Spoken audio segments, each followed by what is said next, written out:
Happy Mego Mummy Monday.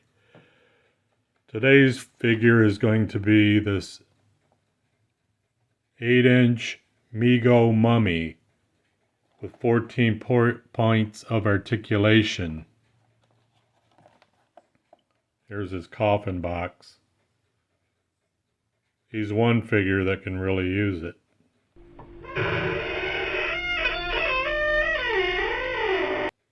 But as far as that 14 points of articulation goes, I'll have to refute that. This mummy action figure is stiff as a board with whatever they got him wrapped in. He has no movement at all. He can't even stand on his own, hence the base. He's barely got any turn in his head, but he can make it all the way around.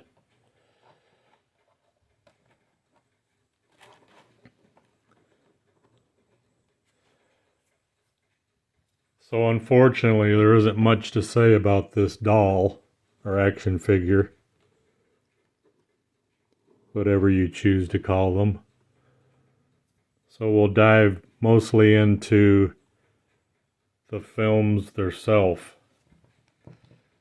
This is a fun film, The Mummy Complete Legacy Collection.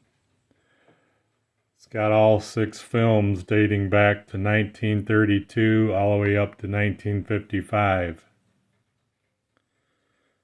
And it states here the original Mummy is one of the silver screen's most unforgettable characters. Along with the other Universal classic monsters, define the Hollywood horror genre. The Mummy Complete Legacy Collection includes all 6 films from the original legacy, including the terrifying classic starring Boris Karloff and the timeless films that followed. And what you have here is the original Mummy of 1932, the Mummy's Hand of 1940. This might be what inspired the Abbott and Costello Mummy film. It follows the same script pretty much, and the 2 guys they have playing remind me a lot of Bud and Abbott. Then you have the Mummy's Tomb of 42, the Mummy's Ghost of 44, then the Mummy's Curse of 44, and then the classic comedy with Abbott and Costello, Meet the Mummy, in 1955. These landmark motion pictures define the iconic look of the ancient Egyptian monster.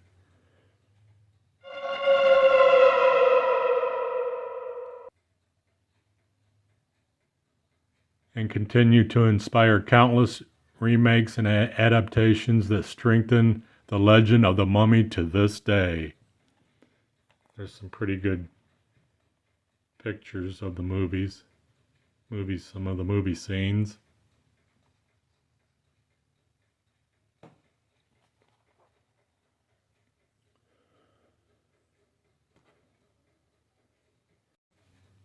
A little more about the Mummy production. The morbid details of the Egyptology burial rites, as well as the public's fascination with the curse of King Tut, were natural associations that upped the horror ante for an eagerly anticipated Karloff, who plays the Mummy. Like most of these films, the undead menace who returns from the dead to claim a modern bride. They're all looking for sex and love. The first actress considered for the leading lady was Katharine Hepburn, but when she proved unavailable, the part went to the highly regarded New York stage actress Zita Joanne. Here's a shot of the archaeologists that dug the mummy up.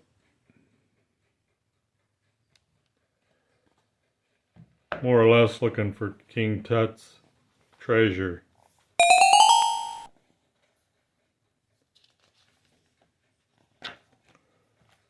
Then we have a shot of Zita and Boris Karloff together. This was before he became mummified, when they were in love as young Egyptians.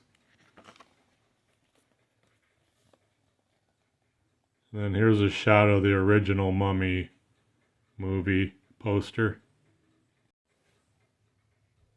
So as portrayed here in the Mego mummy figure, Karloff needed only wear the head-to-toe wrappings for a single day of shooting. The rest of the filming days, Karloff's wrinkled face, far more subtly using thin applications of spirit gum and tissue that furrowed his actual skin.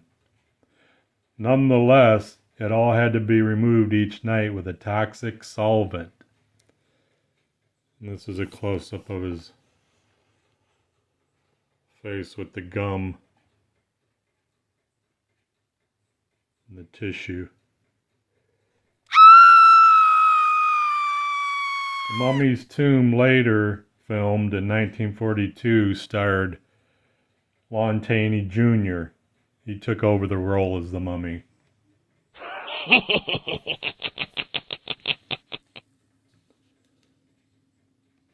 But in short, I really wish this mummy would have had more articulation. But I guess that just wasn't happening with these wraps.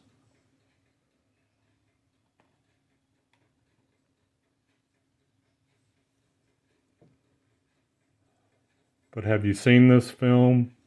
Are you watching it this Halloween? Leave a comment and let us know what you think of the film if you've seen it, or if you sway towards one of the other mummy films. But whatever way you're going to roll this Mummy Monday, don't get mummified this Halloween. Meow.